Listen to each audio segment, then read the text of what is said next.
So the man at the Vatican, the man of the great basilica, he made a statement yesterday, day before yesterday. We'll go right to it. And he says the world could face a new great flood. Well, anyone who was fluent in Scripture, you know that this is one of the biggest lies ever told.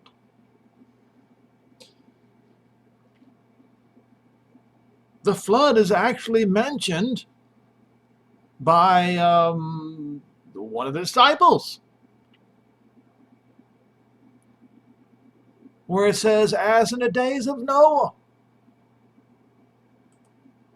Let's look at it for a minute.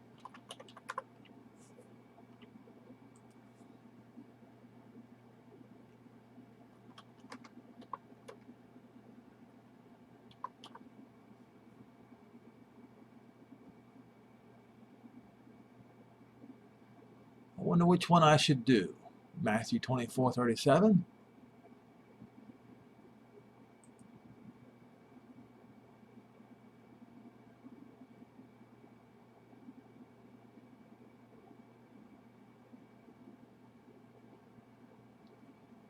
We'll start in verse 36. But of that day, what day? The day of Jehovah's wrath. Knows no man, not even the messengers of heaven, but my Father only. But as the days of Noah, so shall also the Son of Man, the coming of the Son of Man be. Whereas in the days that were before the flood, they were eating and drinking and marrying and giving in marriage until the day that Noah entered into the ark, and knew not until the flood came and took them all away. So shall also the coming of the Son of Man be. So let's go to this man's statement here. CNA staff, this is the Catholic News Agency, folks. All right? Francis, as they call him, he most certainly is not Papa or Pope, said in a new book released on Tuesday that the world could face a catastrophe like the Great Flood if human beings fail to address climate change.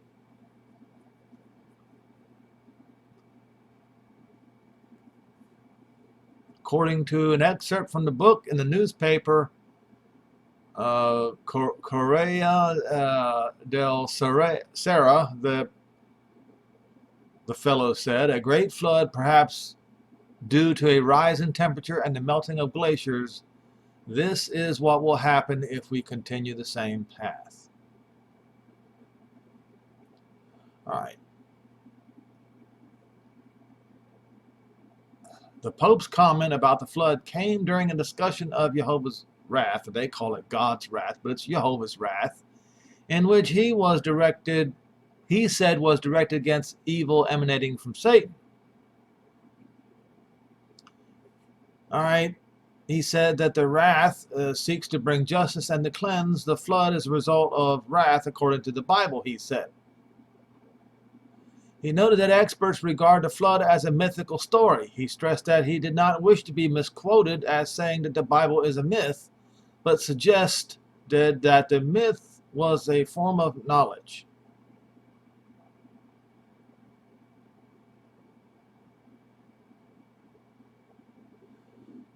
All right, let's look at Genesis 9, and you will see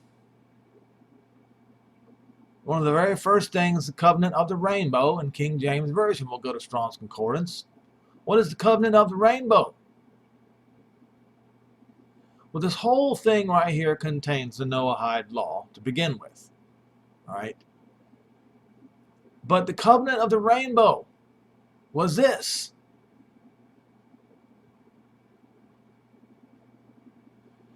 And Elohim spoke unto Noah and to his sons with him, saying, I will establish my covenant with you and with your seed after you, with every living creature that is with you, the fowl, the cattle, every beast of the field, everything that comes out of the ark, to every beast of the earth. I will establish my covenant with you.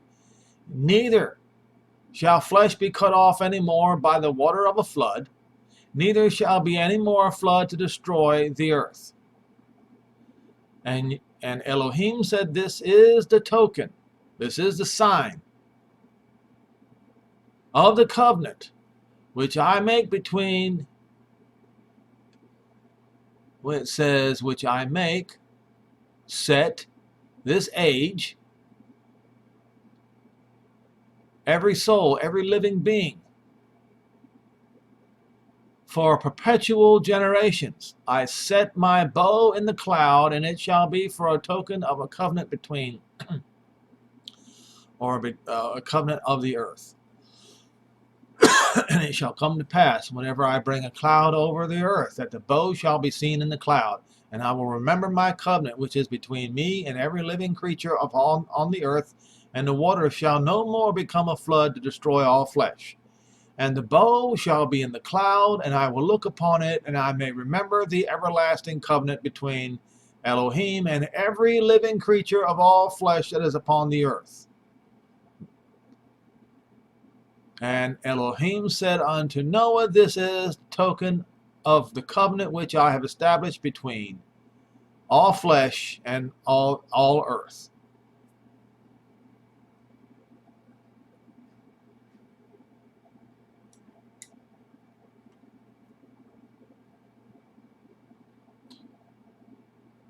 Well, that man who told that lie is a bald-faced. That lie was not just a lie. That lie was blasphemy. That lie was rebellion against his creator. So I want to show you something here. No, not that yet. Not yet. What is the other one? There we go.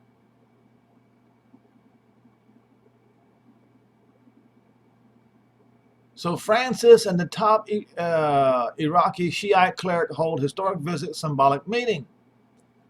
Francis and Iraq top Shiite cleric delivered a powerful message of what?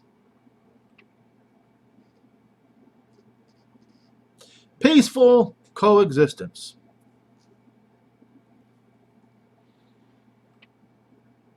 There's something in here that if you're not careful, you're going to miss. Peaceful coexistence. That, wait a minute, that would be today. Oh, it was today. Look at that. Urging Muslims and war-weary Arab nation to embrace Iraq's long beleaguered Christian minority during a historic meeting in the holy city of Najaf. Remember the very first sentence, peaceful coexistence. Today. Grand Ayatollah Ali al-Sistani said religious authorities have a role in protecting Iraq's Christians and that the Christians should live in peace. Wow. Now think about that and the Crusades.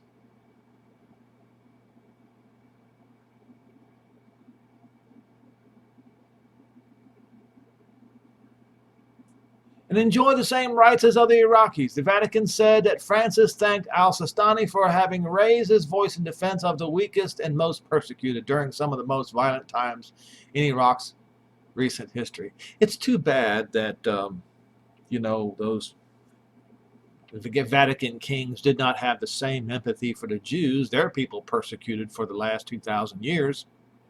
But I digress. Al-Sistani is one of the most senior clerics in Shiite Islam and his rare but powerful political interventions have helped shape present-day Iraq. And he is deeply revered figure in Shiite majority Iraq, and his opinions on religious and other matters are sought by Shiites worldwide. Now, Let's scroll down here because I don't want to read this whole thing. A group of Iraqis wearing traditional clothes welcome him outside. As a masked Francis entered the doorway, a few white doves were released in a sign of peace. So I want to go straight to a time back in 2014 where he released peace doves and what happened next.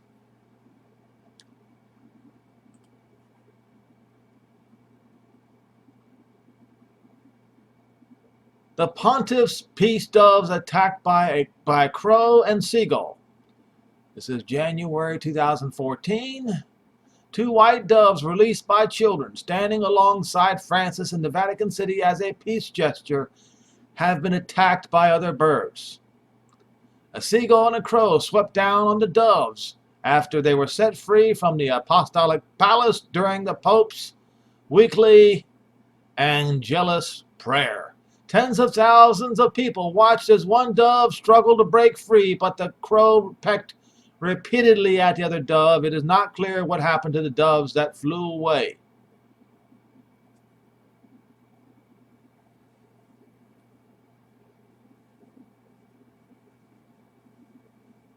Whoa. Well, that conjures up all kinds of thoughts, doesn't it?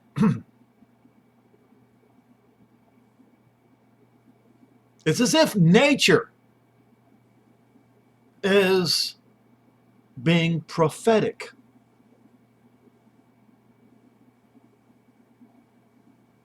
And this fool, after Jehovah made a promise that the world would never be destroyed by a flood, this fool comes out and says that the world could be destroyed by a flood because of this false narrative they call climate change.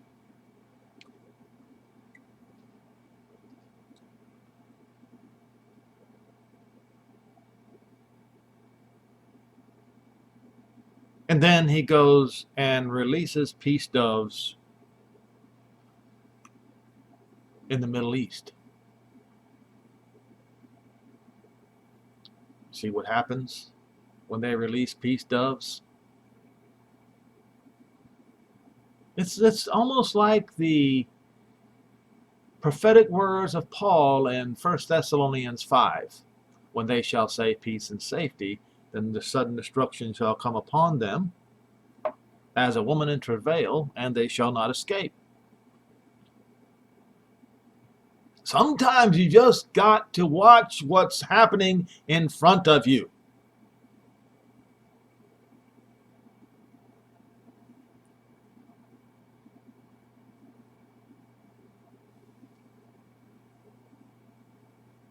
Now,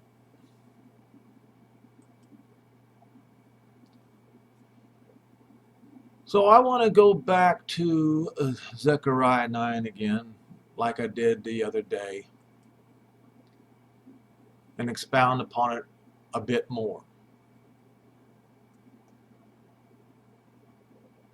Now, it says right here in the very first verse, the burden of the word of Jehovah, not the Lord, not God, but Jehovah, in the land of Hadrach. And as I pointed out before, Hadrach is Hadrach, which is in the Idlib province. The Idlib province in Syria has been at war since September 2018. So we're talking about nearly 2.5 years now. And it says, Damascus, the resting place. When the eye of man, the tribes of Israel, shall be toward Jehovah. So in this time period, it's going to be the same time period that all of the eyes of Israel will be on Jehovah. That's very prophetic. It's when he's coming back to his land. and Hamath borders by Tyre and Zidon, which today would be Tyre and Zidon, would be Lebanon. Very wise. And, he's speaking in Zechariah's days, pointing out to Zechariah how Tyre and Zidon, especially Tyre, built themselves a great big stronghold in the sea and heaped up silver as a dust as fine gold in the street. But he's telling Zechariah what's going to happen to Tyre. And quite frankly, if I remember correctly, let me make sure. I think I could be wrong. I'm going to see if Hezbollah moved their headquarters to Tyre.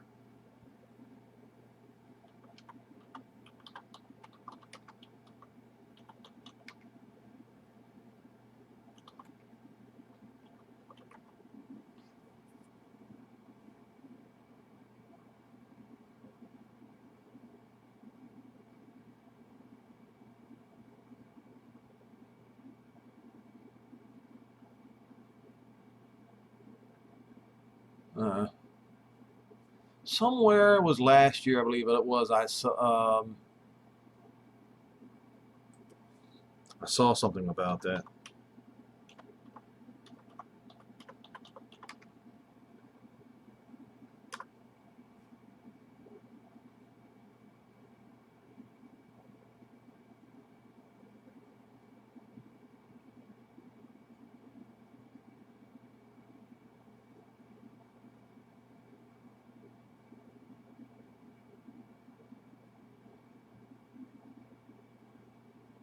All right, somewhere in here, it's talking about how their headquarters in Tyre was bombed. And I don't have time to go through all this to find it. So it says Hezbollah has been described as a state within a state. All right.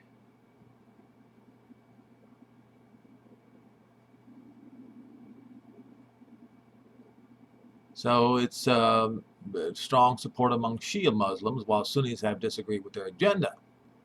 Okay.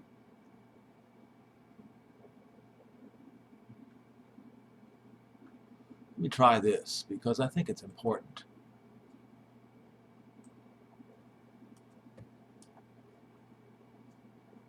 Hezbollah headquarters in Lebanon. If I can't find it, I'll just move on. Well, it says Beirut.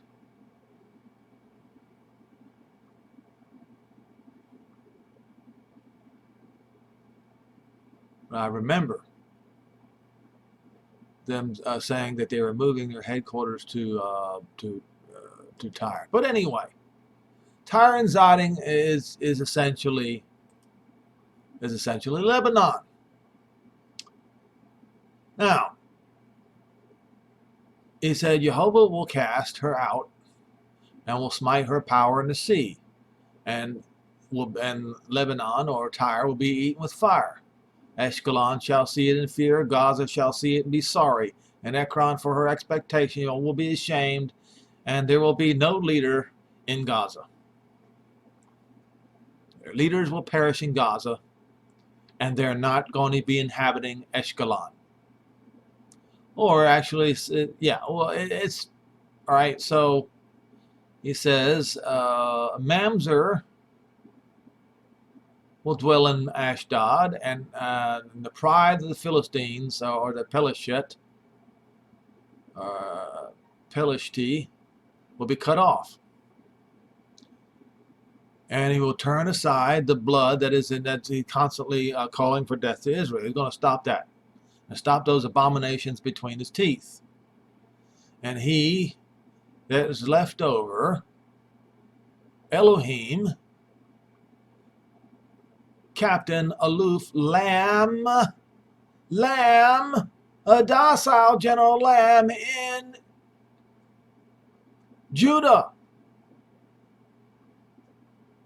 And Ekron will belong to Jebus, Jerusalem.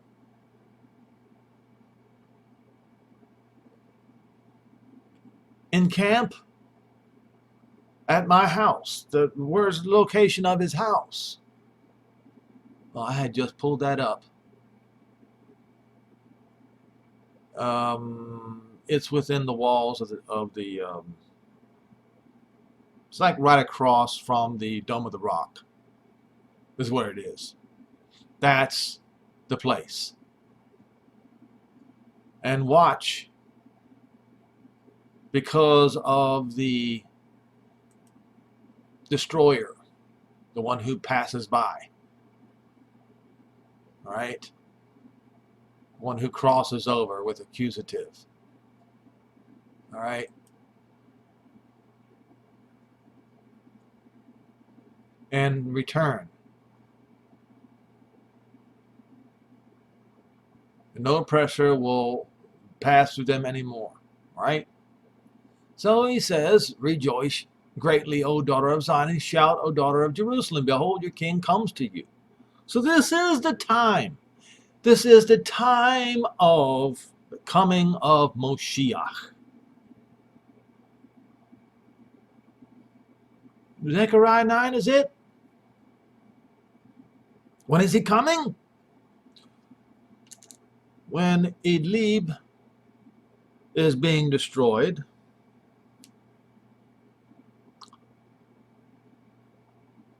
and apparently Damascus too, but he points most of it to Idlib, and then he talks about the destruction of Lebanon, Tyre and Zidon.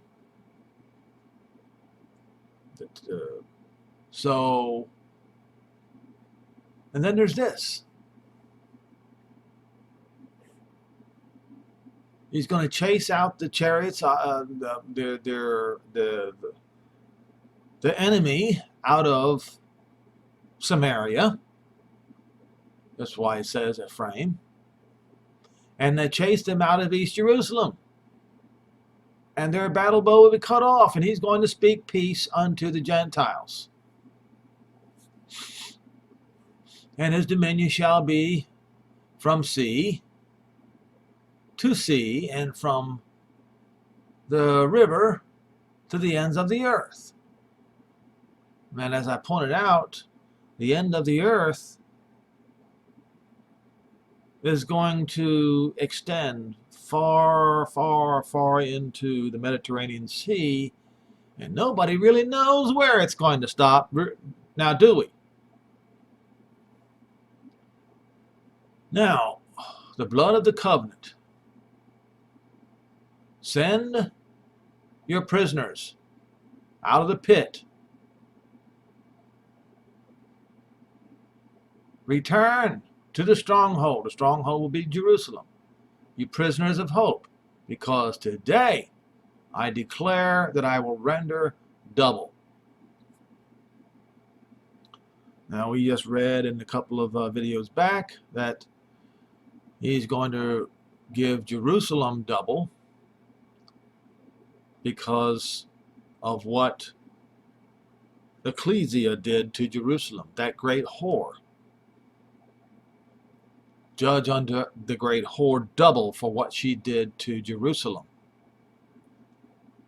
Great whore of Rome. Well, bend Yehuda for me, and fill the bow with Ephraim, and raise up your sons, O Zion, against your sons, O Greece. And as Paul would say, the Hellenes. So we keep reading, and it says, and Jehovah will be seen, and his arrow will go forth as lightning. And Adonai, Jehovah, will blow the trumpet. That's obviously talking about the great trumpet sound. And will go or walk with the come during the storm of Yemen. During the storm of Yemen.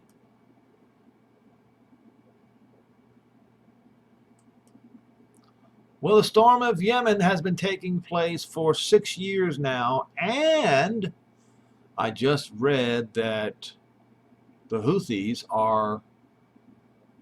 have gained some more towns, and there's not a whole lot left.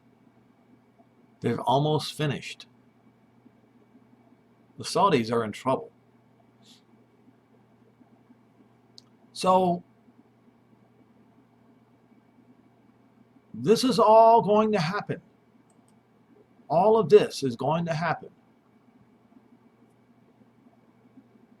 when the Messiah comes. See, right here.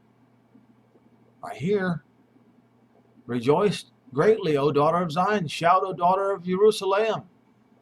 Behold, your king comes, and he is just and having salvation, lowly, riding upon a donkey, upon the colt of a foal of a donkey, having salvation. He will deliver. This is in this time frame. So as I pointed out in the previous video, that really the only thing that is left is the destruction of Lebanon. Now people will say, wait a minute, but then we have to wait for the war between the daughters of Zion and the sons of Zion and the sons of Greece. Nope. I'll show you. When it says right here, verse 13, when I bend Yehuda for me and fill that bow with a frame, and raise up your sons, O Zion, against your sons, O Greece, and made you as a sort of mighty man. Okay. In order to find the timeline, we have to go to Yoel 3. And it provides timeline. In those days, in that time, I'm going to bring back the captivity of Yehuda and Jerusalem. Let's read it as Strong's Concordance would say. In the day and time, return the captives of Yehuda and Jerusalem. Isn't that what it says? Yes, that's what it says. All right. He's going to gather the Goi and bring them down into the valley of Jehoshaphat, or judgment, and will Shaphat judge. Jehoshaphat. You see? And judge them for my people. Now he mentions for my heritage, my possession, my property, Israel, whom they scattered among the Gentiles and parted my land. They have cast lots for my people and have given a boy for harlot and sold girl for wine that they might drink. Tyre and Zidon. See? And Peleshet. So this is right alongside Zechariah 9. It's essentially the same thing. Render me a recompense. If you do. Watch out. Watch out, Tyre and Zidon. Watch out, Lebanon. If you retaliate, for what? Lebanon, listen very carefully today. If you bother to read Zechariah 9, you see that it's talking about the destruction of Syria, Idlib, and Yemen. Now, Lebanon, if you attack Israel for something that Israel is going to do, what is Israel going to do? And I'm asking a question because I'm not sure. Is Israel going to bomb Iranian nuclear facilities. Well, we know what the Iranians would do if Israel would be forced to bomb those nuke facilities. They would send Lebanon or order Lebanon to start firing missiles, the hundreds of thousands of missiles. And maybe I should point out once again, let's see, Benny Gantz.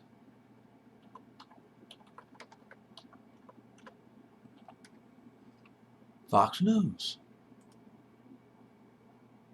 Right here. This was yesterday. Israel updating plans to strike Iranian nuclear sites. Israel defense minister tells Fox News. And I don't want to... Iran is now enriching uranium at... Play this.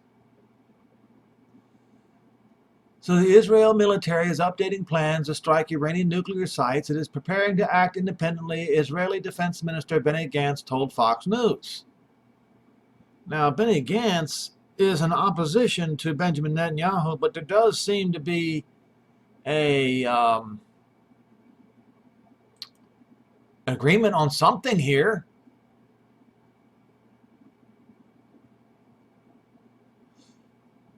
Israel has identified numerous targets inside Iran that would hurt its ability to develop a nuclear bomb. If the world stops them before, which the world will not stop it, it's very good. But if not, we must, not we might, we must stand independently and we must defend ourselves by ourselves, Gantz said in his first sit-down interview with the American outlet. Amid increasing regional tensions over the Iranian proxy action and violations of the 2015 nuclear deal, intelligence assessments state that Iran would likely target Israel using proxies in Syria and in Lebanon during 2021.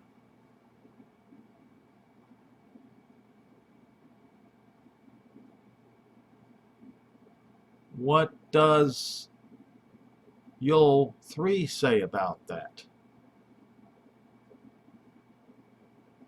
Gantz said that the Iranian-backed Lebanese militia group, a militant group, Hezbollah has hundreds of thousands of rockets. A classified map of targets shared with Fox News shows many of the rockets among civilian areas along the Israeli border. This is a target map. Each one of them has been checked legally, operationally, intelligence-wise, and we are ready to fight.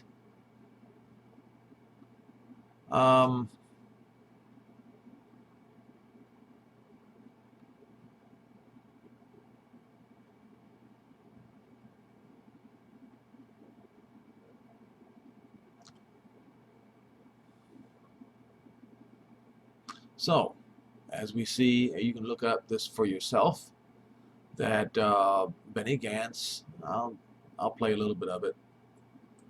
20%, well beyond the confines of the nuclear deal. In the deal, the limit puts Iran around 3.7%. Iran's supreme leader, the Ayatollah Khamenei, says he reserves the right to enrich uranium at 60%. Mm-hmm. We know that weapons-grade purity would be around 90%. With each enrichment scale that is reached and each day that goes by where there isn't a solution on the nuclear deal, Iran is getting closer and closer to a nuclear weapon. Recently, the chief of staff, Aviv Kohavi, said that Israel is preparing to strike Iranian nuclear targets if needed. Are those preparations complete? They will never complete. Before the only time of completing them will be the time that we will actually conduct them. Till then, we will continue to build them, to improve them. This is something that any military needs to do.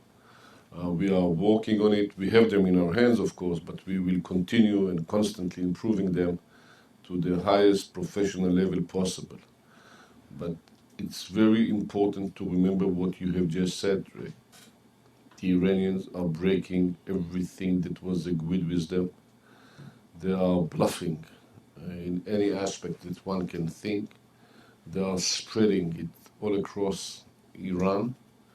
And this is something that they are trying to build or either to use it, God forbid, or to use it as a deterrence canopy to enable them to even further the pressure on the regional aspects that we have been talking about. Therefore, the Iranian nuclear aspiration must be stored. If the world stops them before, it's very much good. But if not, we must stand independently and we must defend ourselves by ourselves. How many missiles right now do you believe Hezbollah has? Hundreds of thousands, but let me show you something which I think is very important. This is a map of Lebanon. What you see there is ground forces, missiles, headquarters, launching sites, etc. Everything is aimed to civilian targets, and it is being conducted from civilian infrastructure. That's the case in Lebanon. Now you tell me what's going to happen to Lebanon. This is a target list for you. This is a target map, each one of them. He said, you tell me what's going to happen to Lebanon. So he gave this Fox News correspondent a map. Okay. It was a classified map, which was not allowed to be shown to the public. And he asked the question, what is going to happen to Lebanon if they're forced to strike back at Lebanon? So the question is obviously a rhetorical question, meaning that Lebanon will be destroyed.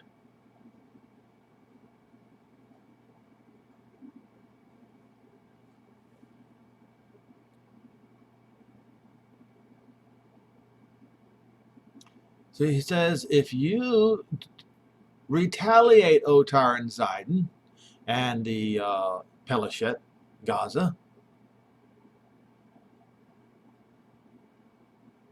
he's going to deal adequately with them, speedily, and return recompense upon their own head. But this is not just any recompense. This is going to be the recompense for Tyre, Zidon, and the Pelesheth, Gaza, for helping to uproot the people of Judah and Jerusalem, for helping the Romans uproot the people of Judah and Jerusalem out of their lands. And he's going to retaliate by giving them into, it says, giving them into the hands of Judah and Jerusalem. In other words, Judah and Jerusalem are going to win that war and then give the order to evacuate everyone out of Tyre and Zidon, aka Lebanon, and deport them to the deep south. That's what it says right here. You sold them to the Greeks so that you will remove them far from their border. I'm going to raise them up out of the place where you have sold them and will return your recompense upon your own head. I will sell your sons and your daughter into the hand of the children of Yehudah, and they will sell them to the Sabians, to a people afar off. Jehovah has spoken. So this is going to happen right around the time of the coming of the Moshiach of Israel. You match up Zechariah 9 with Joel 3, and you get the same pattern here. You get the same timeline. And then, when that happens, when this occurs, it says, prepare this among the Gentiles, or proclaim this among the Gentiles. Prepare war, wake up the mighty men, let all the men of war draw near, let them come up. And they're going to try to retaliate for what the captain, the Lamb of Judah, does to the Palestinians and the Lebanese. We see Zechariah 9, this is the time when Rejoice greatly, O daughter of Zion, daughter of Jerusalem. Behold, your king comes to you. He is just having salvation. So this is that time frame. So it is him. As I have said in years past, the current crop of politicians in Israel don't have the guts to deport the people of Lebanon and Pelishit. They don't have the guts.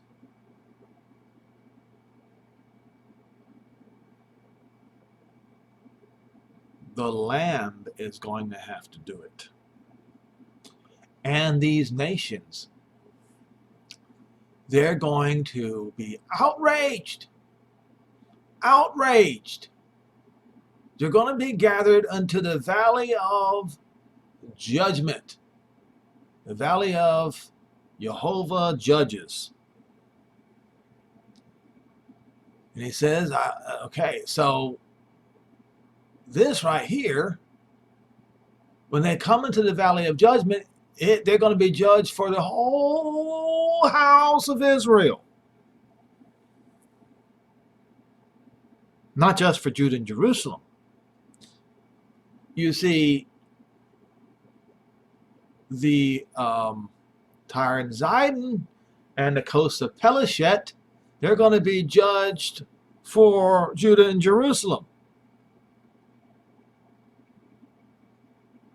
But all the Gentiles, all the other Gentiles are going to be judged for Israel, the rest of Israel. As we see, for my heritage Israel, whom they have scattered among the nations. So he says, assemble yourselves and come all you heathen and gather yourselves together round about and cause your mighty ones to come down, Jehovah. Or it can be read this way. Assemble and gather yourselves, all ye heathen. Gather, collect, round about, strong, mighty, descend, Jehovah.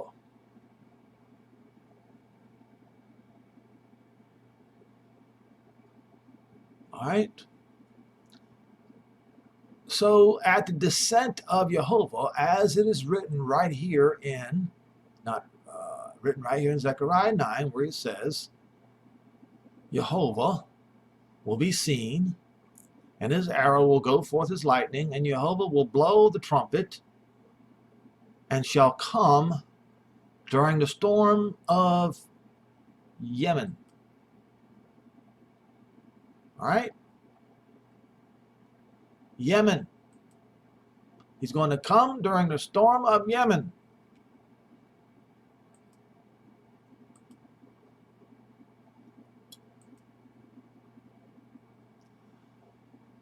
Put you in the sickle, for the harvest is ripe. Come come, descend.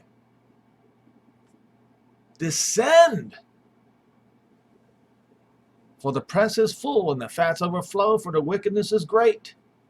Multitudes and multitudes in the valley of decision. Charutz, for the day of Jehovah is near the valley of decision. The sun and the moon shall be darkened. Now this is not just the sun turning into black, the sackcloth of hair, and the moon turning into blood. It's more than that. This one is both are going to be darkened, and the stars will withdraw their shining. And Jehovah will roar out of Zion and utter his voice from Jerusalem. The heavens and the earth will shake. But Jehovah will be the refuge of his people and the strength of Judah and Jerusalem. Is that what it says? Nope. It says for the children of Israel. All Israel. Now, put you in the sickle, for the harvest is ripe. Come get you down, for the press is full.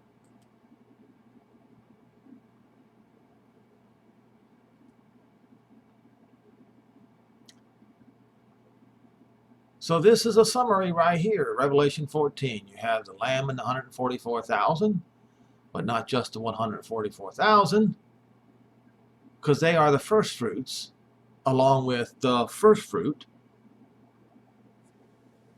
the greatest first fruit of all, Yehoshua the Messiah, unto Jehovah and to the Lamb, and their mouth was found no guile. They are without fault before the throne of Jehovah.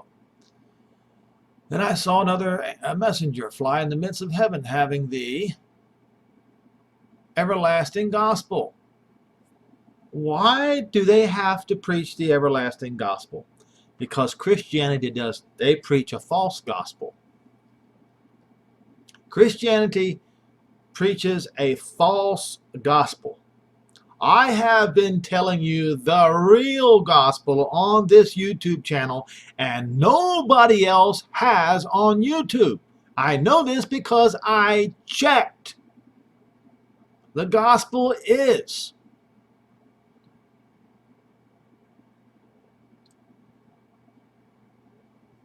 to cause Israel to return.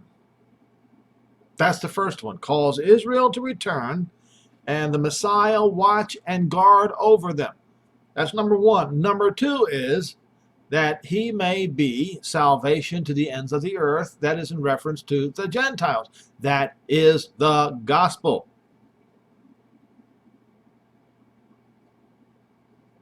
The Gentiles, according to Paul, rightly so, in the book of Corinthians, he said that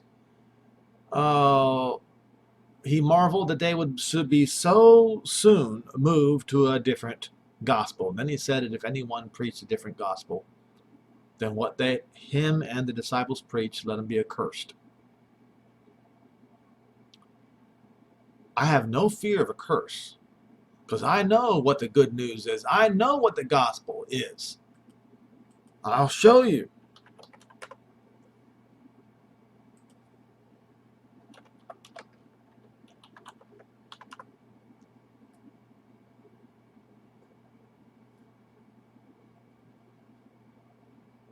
All right. Look at Paul, word for word, speaking out of Isaiah 52, who preach the gospel of peace, who bring glad tidings of good things.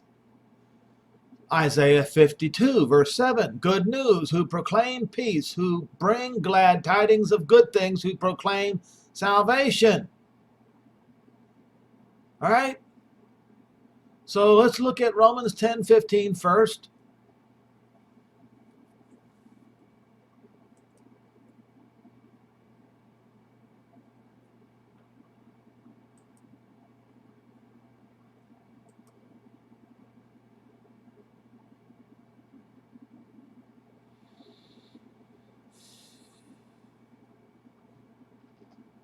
Now, it says, for the scripture says, whosoever believes on him shall not be ashamed. That's in Joel 2.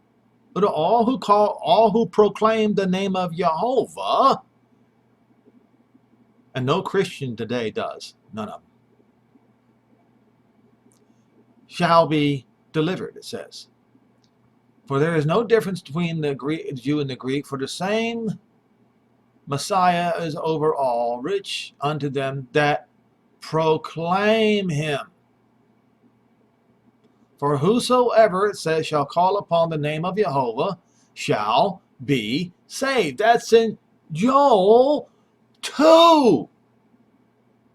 Okay, so the gospel goes forth for Israel to bring them all and return them, right? But also a light to the Gentiles, so that his salvation will go forth to the ends of the earth. Then it says, how then call him and trust and not believe? And how shall they believe in him whom they have not heard? How shall they hear without a preacher? That's the reason why the angels are going to have to preach the gospel, because nobody's listening to me. All you got to do is look at nobody wants to hear that. Just take a look. Nobody's listening. That's the reason why the angels are going to have to do it. Because when they do it, there will not be any excuses, folks.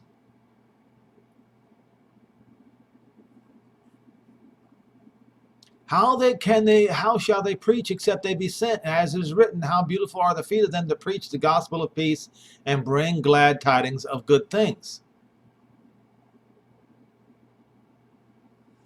But they have not all obeyed the gospel, for Isaiah said, Jehovah, they have not believed. Who has believed our report? So then faith comes by hearing, and hearing by the word of Jehovah. Now,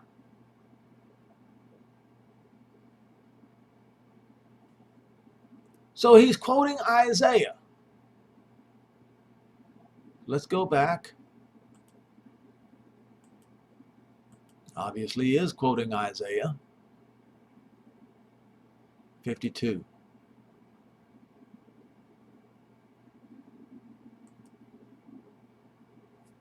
And what is the subject matter? Deliverance for Jerusalem.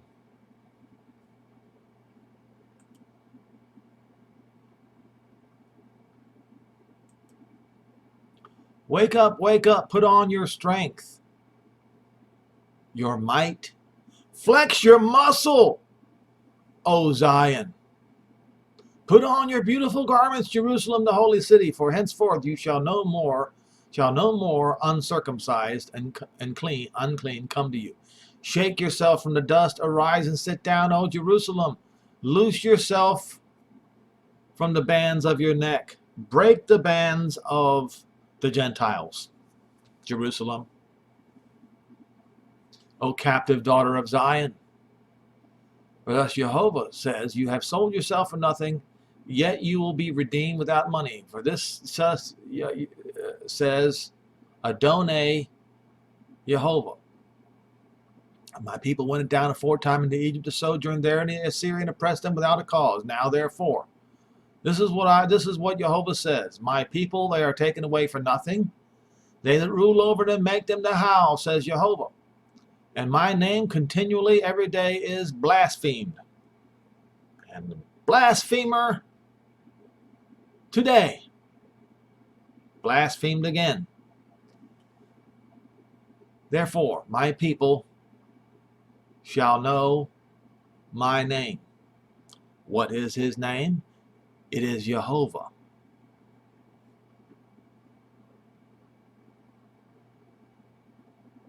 In that day, when he speaks, it's going to happen. How beautiful upon the mountains are the feet of them that bring tidings, that publish real peace. Real peace. Well, that fool today over there in Iraq was proclaiming a false peace. And back in 2014, when he released the white doves, the other birds proved that point. That bring good tidings of good, that publishes salvation. That says to Zion. Oh, that says to Jerusalem. Your Elohim reigns. Malach. The watchmen shall lift up the voice, with the voice together shall they sing, for they shall see eye to eye when Jehovah shall return to Zion. So they're not seeing eye to eye right now, right? You have the situation where their Supreme Court, to the consternation of the Haredim, the Orthodox Jews, basically struck down the rabbinical courts and they're being able to declare who's a Jew and who is not. Boy, a whole bunch of sand has been raised over there because of this Supreme Court ruling. And my goodness, is the rancor rampant over there. But it says this: they're going to see eye to eye when Jehovah returns to Zion. It won't even, their arguments will fly away. They're going to be so happy suddenly. And suddenly they will all see eye to eye. The reformists will see eye to eye with the Orthodox. The Haredim will see eye to eye with the conservative Jews. Even the American Jews will see eye to eye with them. Break forth into joy, sing together, you waste places of Jerusalem. For Jehovah will comfort his people, and he has not just redeemed, he acted as a kinsman redeemer to Jerusalem. And he made bare his holy arm in the eyes of all the Gentiles. And all the ends of the earth shall see the salvation of Elohim. Get out from there. Don't touch your unclean thing and get out of the midst of her and be clean. What's he talking about? Has the gospel changed, as they say, from the Old Testament to the New Testament? No, the gospel can never change. The gospel shall always be the same.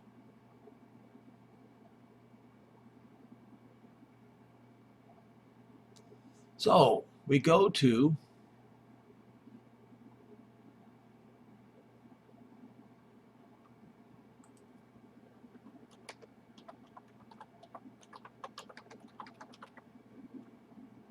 Isaiah 49.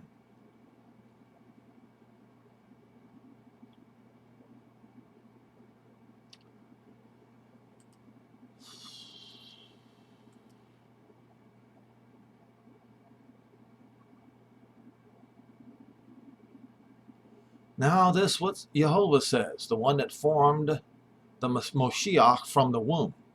Yes, he formed him from the womb. He did not form him before the womb.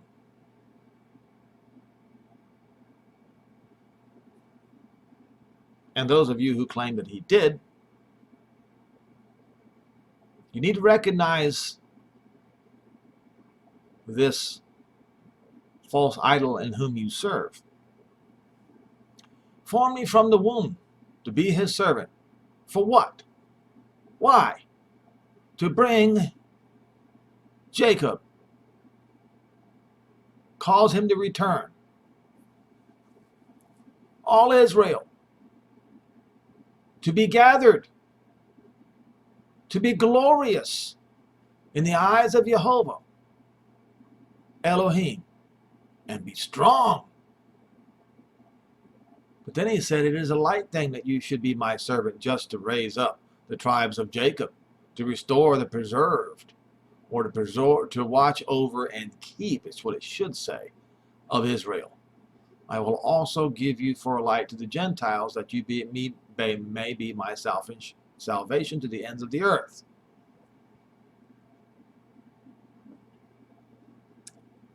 That's the gospel. And the one who is he is appointing to carry this out, it says, Jehovah, the Redeemer, the kinsman Redeemer of Israel. The Kodesh, man despised. The Goy, abhorred. The Gentiles abhorred. They don't recognize Yehoshua. They have their Jesus. From a servant, he starts from a servant, and to king. Kings will see and arise. Princes will bow down, because Jehovah is faithful, and the Kodesh of Israel will choose. In an acceptable time I have heard you. In the day of salvation have I helped you. I will preserve you and set a covenant of the people to establish the Eretz, that's the land of Israel, and to cause them to inherit the desolate heritages, that you may say to the prisoners, go forth, and to them that are in darkness, show yourselves. They shall feed in the ways, and their pastors shall be in the best places. They shall not hunger nor thirst any more, neither shall the heat nor sun smite them, for he will have mercy on them, and shall lead them by the springs of water. He shall guide them, and I will make all the mountains a way, and my highways shall be exalted. And they shall come from afar, and from the north, from the west, and from the east. Sing, O heavens, and rejoice, O earth, and break forth into singing, O mountains, for Jehovah has comforted his people, and will have mercy upon his afflicted. But Zion said, Jehovah has forsaken me, and Elohim or Adonai has forgotten me. Can a woman forget her sucking child, that she should not have compassion on the son of her womb? Well, you might forget, but I will never forget you. Now, the Gentiles, they have your own agenda. They said, well, he's forgotten Israel and has rejected them and has replaced them with the church, and that's become the new Israel. Well, wait till they find out that they have been listening to a different gospel, gospel of the damned.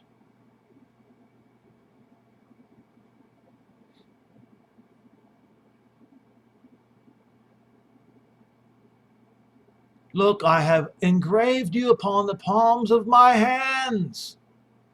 Your walls are continually before me. The children to hasten.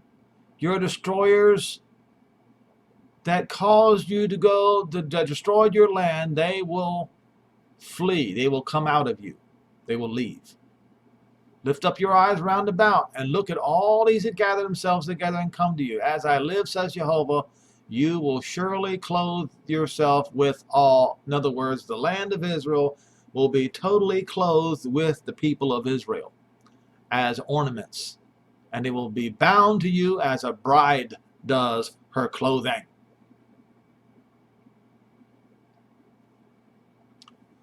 For your waste and your desolate places in the land of your destruction shall be too small by reason of the inhabitants. And they that swallowed you up shall be far away. They will be scattered far away. And the children which you have, and that you lost in your, that's talking to the land itself, that were thrown out, will say again in your ears, place is too small. Give me place for me to live. And then you shall say in your heart, who has begotten me these, seeing I have lost my children, and am desolate, a captive, and have been removed to and fro? Who has brought these? Behold, I was left alone, and where had these been? This is in Revelation. You see, I'll show it to you.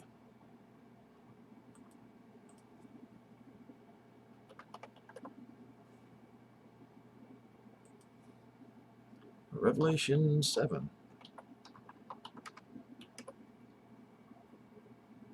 All right.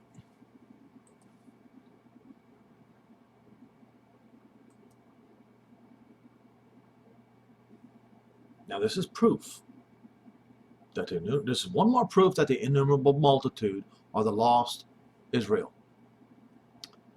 Verse 9, and after this I saw and a great multitude. This is after all the 144,000. Okay? Great multitude which no man could number, out of all the nations, kindred, and people, and tongues stood before the throne and before the Lamb, clothed in white robes and a palm in their hands. and cry with a loud voice, saying, Salvation to Elohim, it sits on the throne, and unto the Lamb. And all the angels stood round about the throne, and about the elders and the four beasts, and fell before the thrones on their faces, and worshipped Elohim, saying, Blessing or glory and wisdom and thanksgiving and honor and power and might be to Elohim forever and ever. One of the elders answered and said unto me, Who are these that are arrayed in white robes, and where did they come from? Same question. Where did these come from? And I said, Sir, you know. And he said, These are they which came out of great tribulation, the tribulation of Israel. See, there are two tribulations, and I have proven this. Over and over again have I proven it. After the tribulation of those days, that's in both Luke and Matthew, comes the tribulation upon the Gentiles.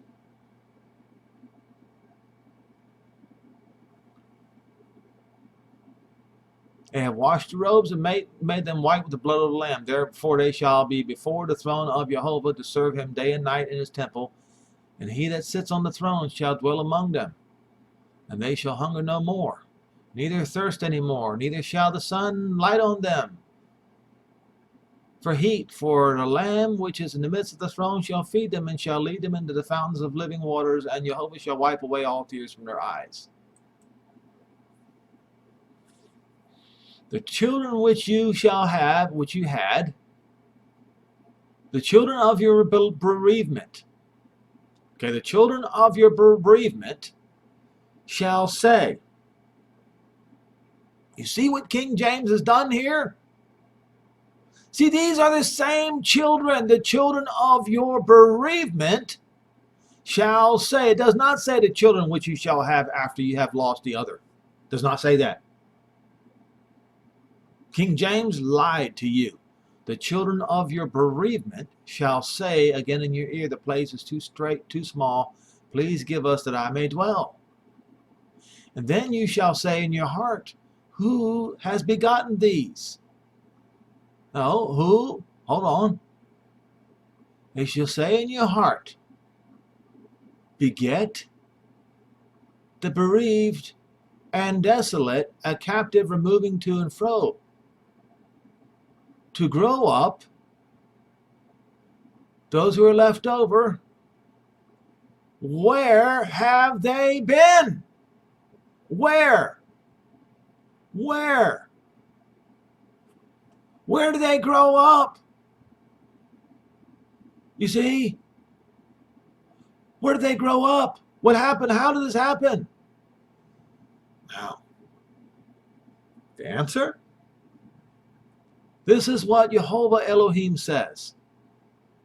To lift my hand to the Gentiles and set my sign, my signal. Gentiles,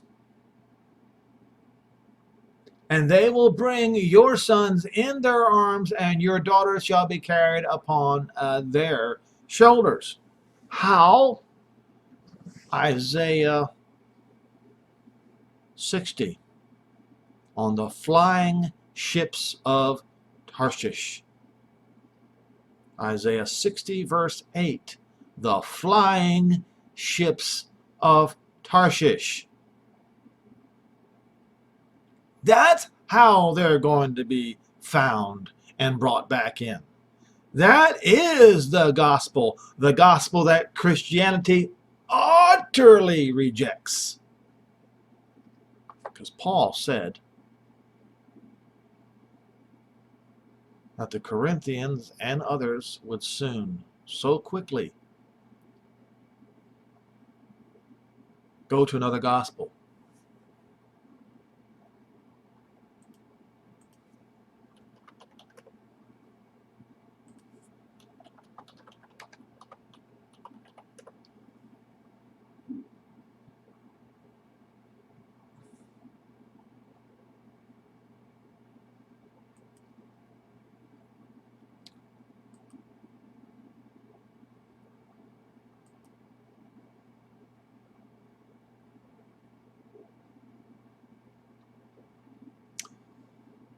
I would to Elohim that you could bear with me a little in my folly, and indeed bear with me.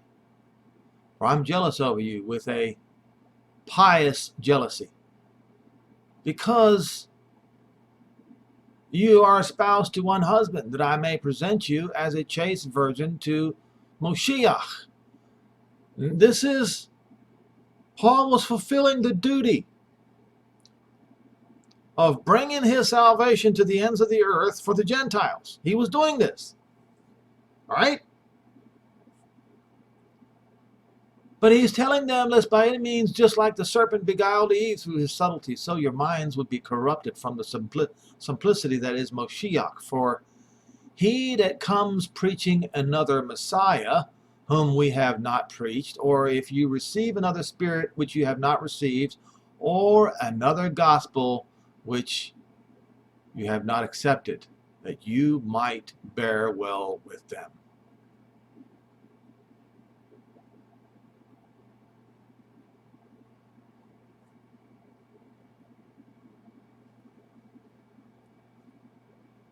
He already knew their hearts. As soon as he turns his back, they're going to rush to a different gospel. And they did. They were going to rush to a different Moshiach. They will go from Yehoshua. It would go from Yehoshua to a Greek Jesus. From the Hebrew Yehoshua to the Greek Jesus is what they would do.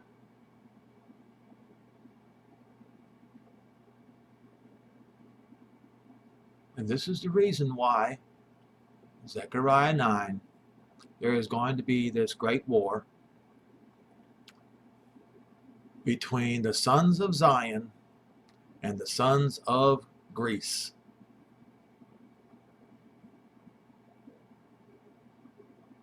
Because the Hellenes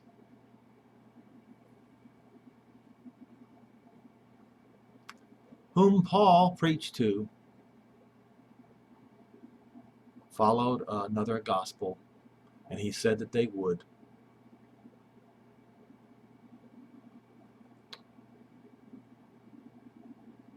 But you see, Yehoshua the Messiah must fulfill Isaiah 49.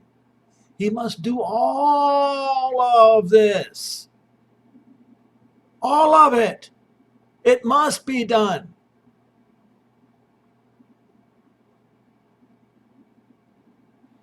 Jehovah says this, even the captives of the mighty will be taken away, and the prey of the terrible shall be delivered. For I will strive with him that strove with you, and will save your children. So, who are all of these? When I was left alone, he's going to snatch them out of the hands of the Gentiles and bring them back. And then he says this. Now remember, this is the great innumerable multitude of Revelation 7. Who are these which are arrayed in white robes, and where did they come from? And I said to them, Sir, you know. And he said, These are they which came out of great tribulation, that is Israel's tribulation. It is the time of that they came out of the time of Jacob's trouble. The time of Jacob's trouble began when this temple was being destroyed, and it continues. And he said, except those days be shortened, there would be no flesh saved. And so consequently, in 1948, after the Holocaust, the state of Israel was formed again. The people of Judah and Jerusalem began to come home gradually.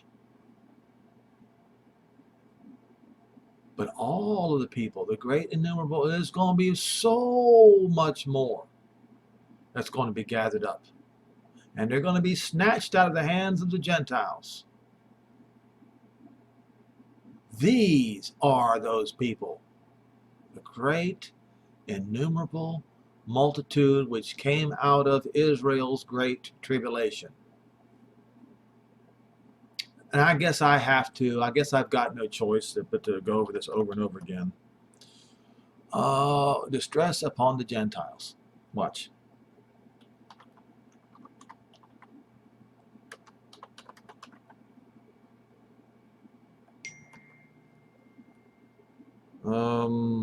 Nations.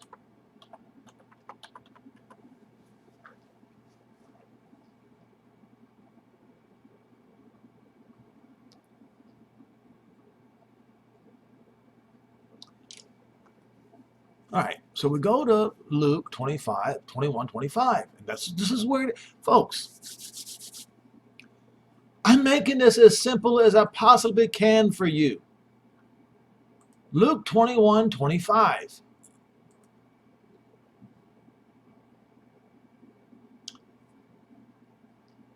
This, from verse 20 until verse 24, is the first tribulation. Israel had to suffer that tribulation. When you see Jerusalem compassed with armies, then you notice desolation is nigh. Then let them which are in Judea flee to the mountains, and let them which in the midst of it depart. And let them which are in the countries not come, in the rural areas, don't come back. For these are the days of vengeance. And all things which are written might be fulfilled, but woe to them with child and with them which give suck in those days, for there shall be great distress, violence. This is the great tribulation on Israel. In the land, and wrath upon this people. And they shall fall by the edge of the sword, and shall be led away captive into the Gentiles.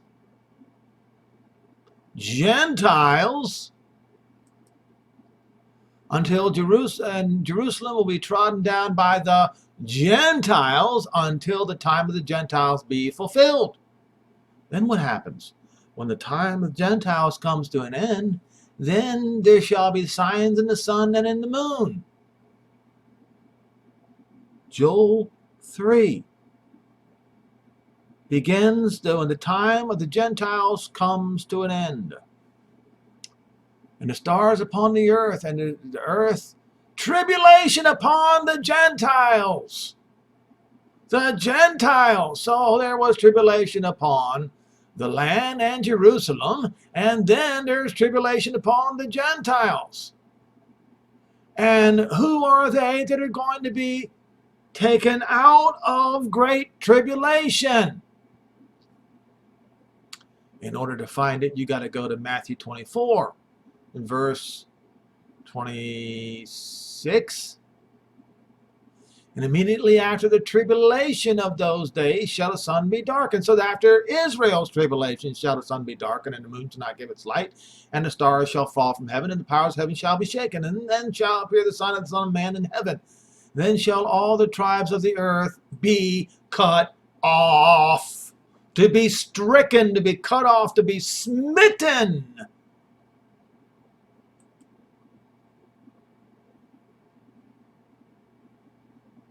And they shall see the Son of Man coming in the cloud of the sky with power and great glory. And he shall send the angels with the great sound of a trumpet.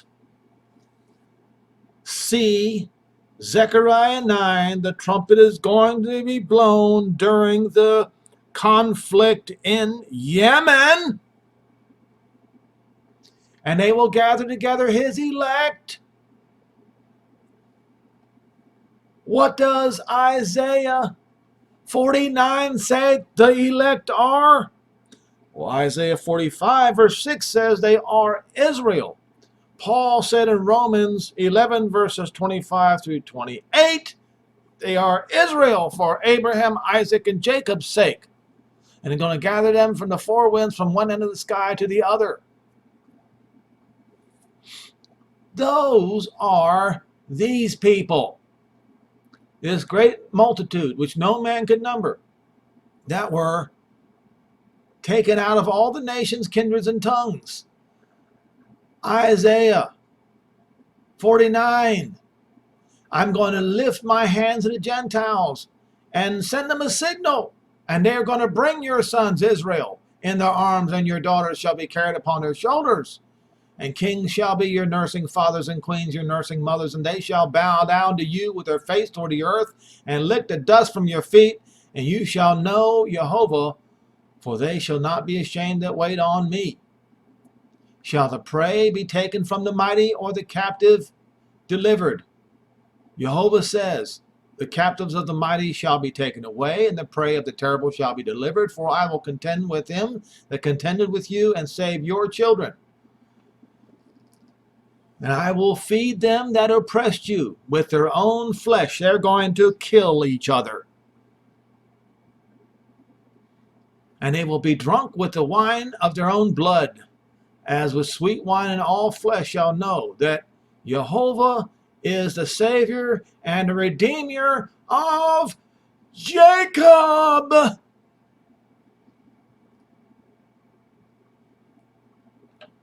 Now, if you do not understand this by now,